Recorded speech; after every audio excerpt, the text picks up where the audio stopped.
Hi, my name's Barbara Stewart, and I've written these poems for a book my first poetry book called My Shape. I've been disabled since the age of 19 after giving birth to my first daughter, and I know things have changed a lot, but there still needs a lot more to change. People have these ideas about how they expect disabled people to act, look, everything's concentrated on wheelchairs, and that's no disrespect to any wheelchair users, but it seems that though everybody just makes assumption that anybody who's disabled should be in a wheelchair, or they should get about mental health issues, people who've got asthma, epileptic, diabetics. There's so many different illnesses, what you can't see, they're invisible illnesses. And I think it's important that we talk about disability, we talk about these things, because the more we hide from it, it's not helping. And that I like to talk a lot about the shape of my hands, which is in one of the poems that you've heard, because people normally look at my hands and go, "Oh, what's the matter with your hand?" But it's usually adults who ask that. Children will see somebody who looks different and they may ask you and say, "Oh, why's your fingers bent?" You explain to them, "Oh, I've got a disability, I can't do this because of blah, blah." They're fine. But it's the kids, they take what they hear their adults and the people around them. And I do find, even in 2016, that this day and age, enough hasn't changed. In fact, it seems like we're going backwards. So I like to do my poetry. It's a way of expressing how I feel. And I try and encourage other people to write poetry as a way of expressing themselves. And I hope you've enjoyed it all. And I hope that you'll read my book, which is not for sale. It's free. And I hope that it encourages anybody who's got a disability to put pen to paper or to record some poems, express how they feel, whether they're angry, happy, sad, whatever. And always don't let anybody put them down. Just remember that no matter what disability you've got, you're a human being, you're the same as anybody else. You just look different. It's all about diversity. We've all got the same red blood flowing through our veins. Okay? So don't let anybody put you down and make you feel that you're a second-class citizen. You're the same as and as good as anybody else.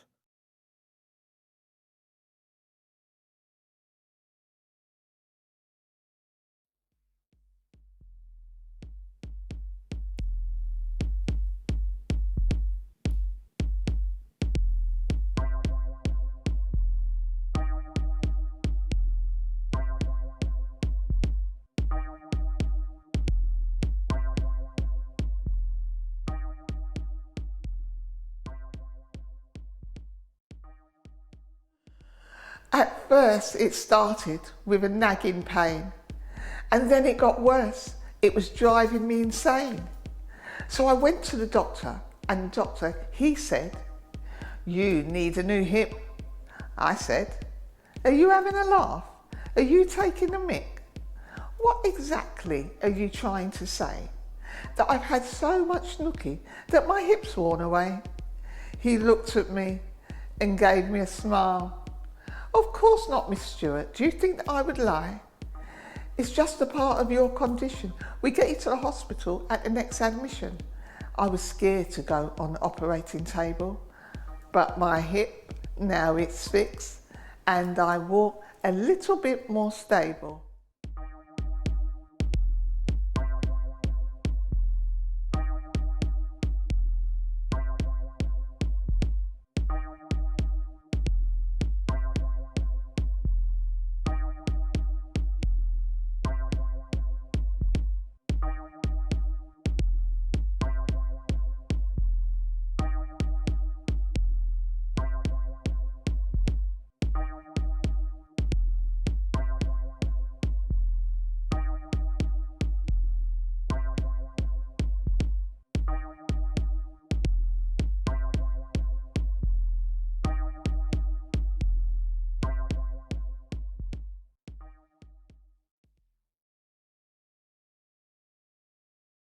This poem's called the same, And it's about hate crime.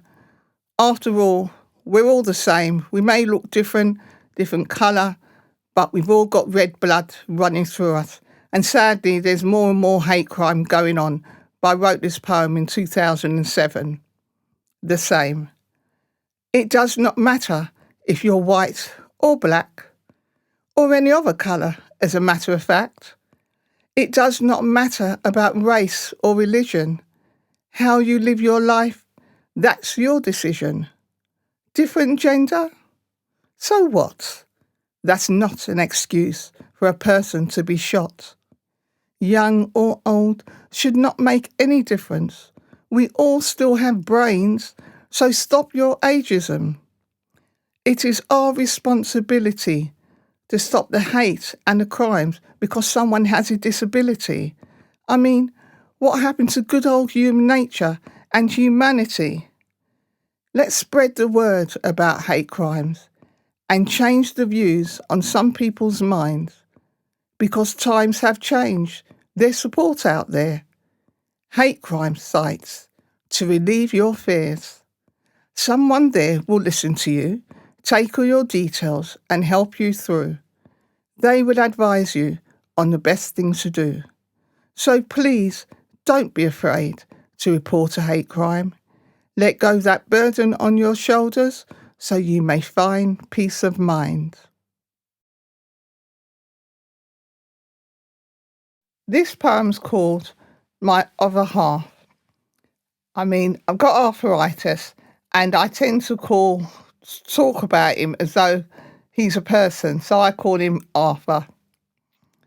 My other half called Arthur. That's his affectionate name. His real name is arthritis and he causes me lots of pain. Stiffness in the morning when the day is dawning, bottles hard to open, tins hard to close, pots and pans can't handle. No one really knows. My other half called Arthur. Some days he's kind to me. My pain eases off for a bit. This makes me feel happier, you see, until I realise that he's drawing me into a false sense of security. Then he's back with a vengeance.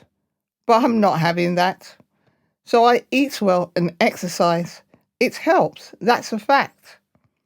My other half called Arthur. He's very loyal to me. He visits morning, noon and night. It's a running battle. We have daily fights. But now I'm used to him. Through my pain, I continue to grin. With the disability that I've got, it could have been much worse. I still have a lot. This poem's called Painkillers. Some people say when they get ill, I'll just pop to the doctors and get me some pills. But beware the drugs they call painkillers. 'Cause in my experience, they've only made me iller. What a strange name, painkillers. Let's think about how drugs are making you iller. Not just to me, but for all other people too. They take away the pain, but with what do we gain? Nausea, constipation, dry mouth and strange sensations, muscle cramps and headaches, body shakes and memory loss. I tell the doctors, they don't give a toss. Mrs. Stewart, do not worry. We will have you fixed. Don't be in such a hurry. We have new drugs, new miracle cures. Come on, take a chance. Don't be such a bore. When we are ill, we have no choice. So we take the painkillers that they endorse. All that I'm really trying to say is to always ask about drugs that may come your way. Remember, it's your body alone. It's there permanently. It's not on loan. Try and do daily exercise. Check with the doc first, as your blood pressure may rise. Eat carefully. Cut out the junk foods. Don't you realise that they can also alter your mood? Don't let disability rule your life. Look at it positively. Don't think of strife. Life is how you make it, I always say. So don't let other negative attitudes get in your way. I hope you all have listened and taken heed. I've only been trying to educate you about some disabled people's needs. Alternative medicines, why not give it a try? The most that could happen to you is you could die.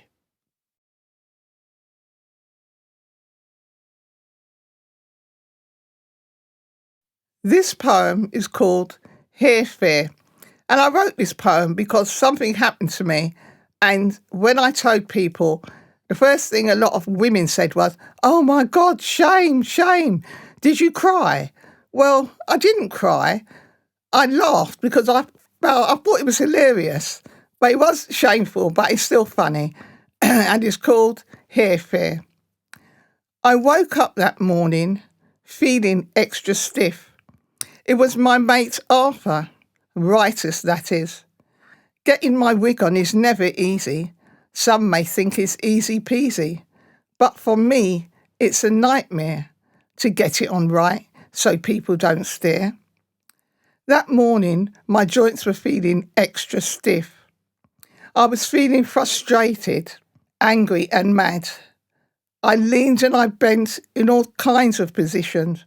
Trying to get my wig on was fast becoming a major mission. I finally managed, but only 2 clips. I thought, I'll be in a taxi. I'll be all right. Not foreseeing the dreadful fright. As I got out of the taxi and I walked up the road, I suddenly realised how windy it had become. Then from the corner of my eye, I did spy what looked like a flying cat. And then I felt a coldness on my head as my stomach turned to lead. The flying cat was not a cat, but was, in fact, my wig. I'd never seen it like that before. Up in the sky, it looked quite big. A guy was walking across the grass. My wig was on the floor now, rolling very fast, like tumbleweed in the Western films that I'd seen. For a moment, I was memorised, and the guy, he looked traumatised. I shouted loudly, "Stop that wig!" And he did, and he ran, like I hoped he would. But the way he stopped it with his foot, I found myself giving him a dirty look. He gave it a shake and gave it back to me, and I thanked him profusely as I was very grateful, you see. So the moral of my story, if a wig you do wear, is to clip it on all over to avoid this embarrassing hair fair.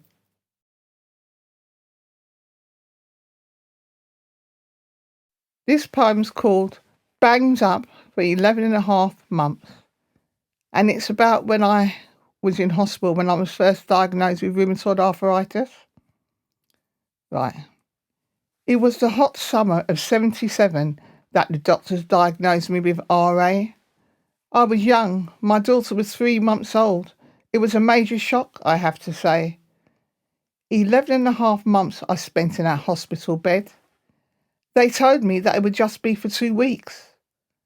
I'm glad I insisted my baby stayed with me. They said she could go into temporary care, but I was terrified, you see, that because of my disability, they would take her away and I would lose her permanently.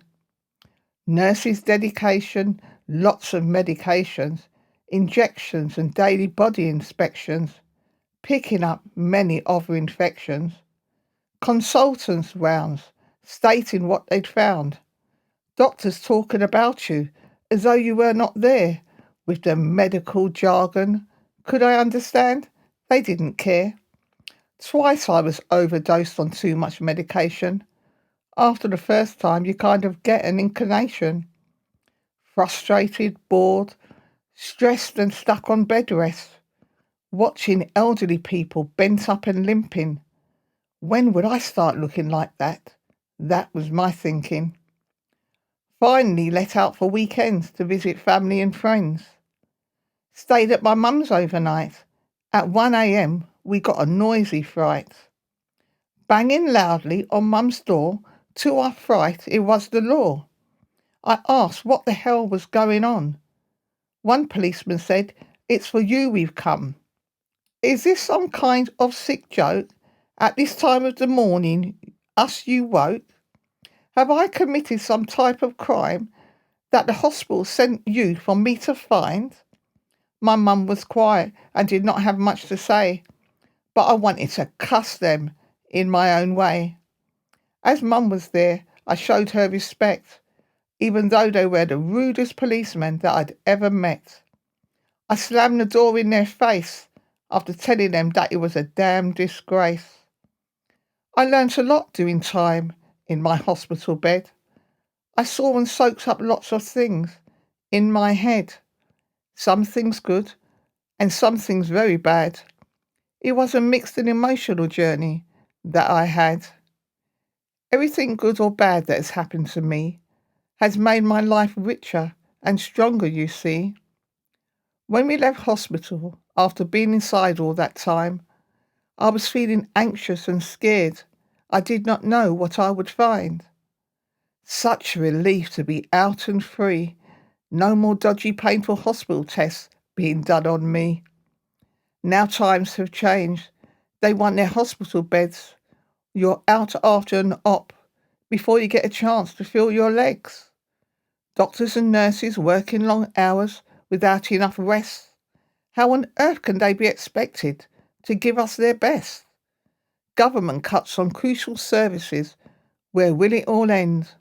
I know in my mind this is not just a trend. The hospital food, what a lot of waste. There was no Jamie Oliver to advise about taste. So this is part of my story of my time inside. If it should ever happen to you, look, listen, ask questions, and be wise.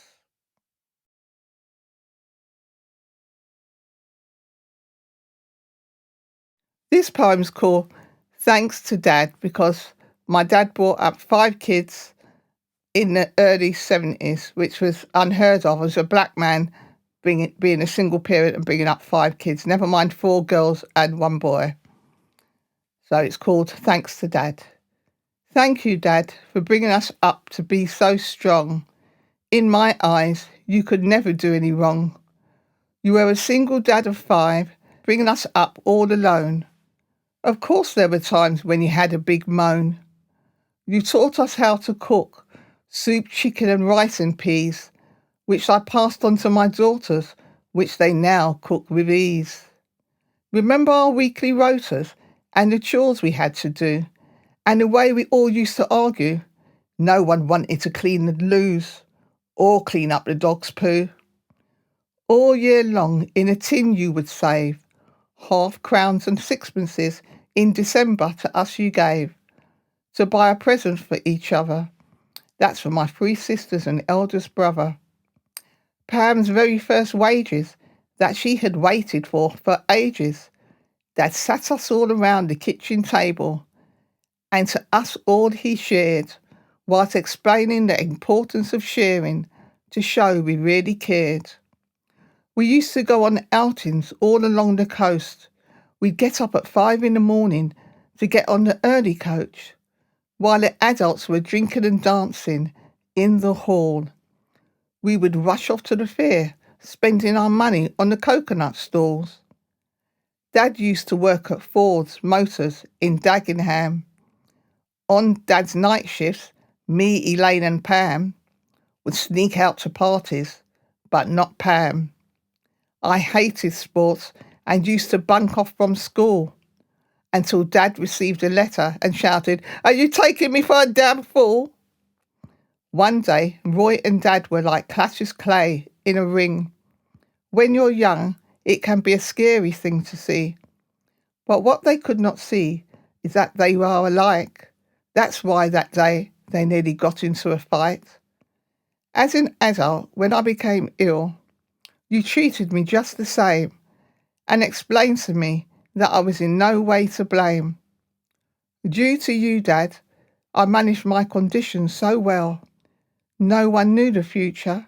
None of us could tell. Once on the phone, speaking from JA, you said how proud you were of me. It made me feel so happy. I was smiling though you could not see. You also said to me, I thought that you would have been dead a long time ago. You were such a sicky girl.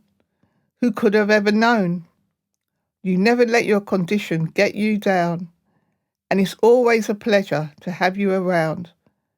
But it has always been my pleasure to have you as a dad.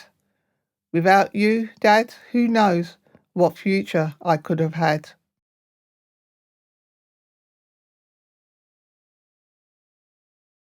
Ability. I'm here to talk about disability. It could happen to you, or you. It happened to me. People get so scared of that word disabled. I guess it's because they don't want to be labelled. Just because my arms and my hands are bent, it does not mean that I don't have any sense. Yes, my neck, it's always stiff. And yes, I do get a bit miffed. And sometimes, when I'm walking like really crooked, people can be so, oh, damn wicked. You see me? I just smile. Because every once in a while, I think about how my life could have been, and I think about all of the things that I have seen. And I know that even though I'm ill, I am lucky still. You see, I embrace my disability. It is there for all the world to see. It's how you feel about yourself. I have good family, friends, and wealth. The wealth is life. Life's good to me. I know I still have ability. Some people really believe that a person who is disabled must be thick, simple, certainly not stable. Never judge a book by the cover, especially when you don't even know one another. If you became disabled today, how do you think you would cope? Would you give up on any hope?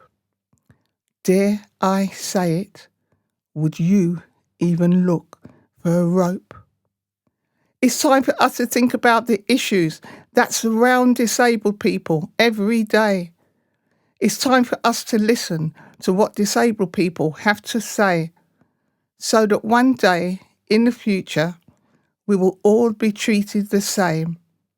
Never be ashamed of who you are. Life is how you make it. You still can go far.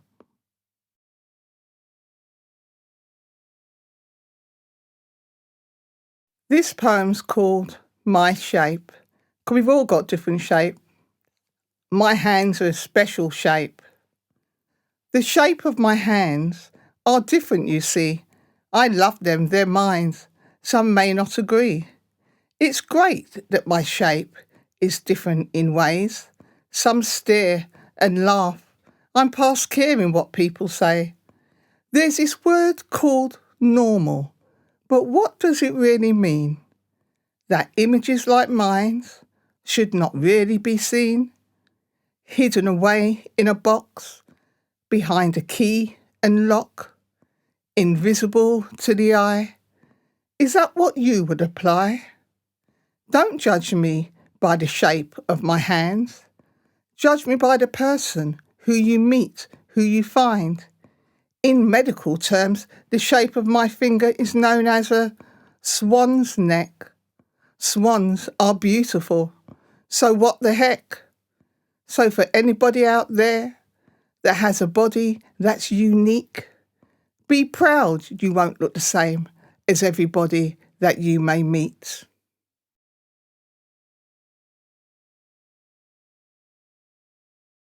Come all the way down in the cab, and this bloody man, he has not fed me, not even a bit of bread, not even a glass of bloody water, not even a glass of water. Come on, Give me a bloody break, will